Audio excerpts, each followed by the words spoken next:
camera shake. In my opinion, one of the most vital parts of any animation. You can see this technique used extensively throughout the brick film community, especially in military stop motions. And hopefully, after this video, you guys will be able to know how to implement these techniques into your animations. So without further ado, let's get right into it.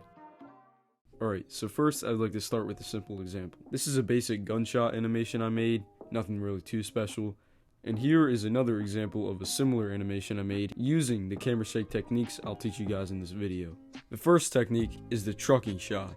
Now you may be wondering to yourself, what the heck? Basically, a trucking shot is whenever you move the camera sideways. I use this a lot in my animations because it's simple to do and it looks really good. To achieve this shot, all you really need to do is set up your camera stand at the edge of a base plate and use it as a guide to move your camera back and forth. And if you're doing it on the base plate, I would suggest setting up something like this.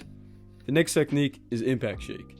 This is basically when anything large or, you guessed it, impactful happens. Like for example, explosions or gunshots. This one's pretty simple. All you gotta do is move your camera a little bit down on the frame where the impact happens.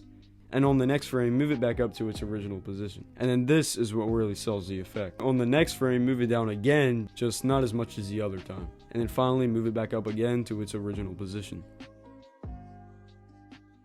The third and final technique is handheld camera. This is probably the most well-known version of camera shake, but it's also one of the most difficult to recreate. My main tip for this technique is to treat your camera as if it were a subject, meaning make sure to ease in and out when moving the camera. Besides that, there's not many other rules you have to follow, but I would suggest to keep your camera movements flowy, if that's a word. Basically what I mean is if you're moving your camera to the left, in the next frame, don't move it to the right. Even if it's the smallest movement, it'll make your animation look jittery and choppy.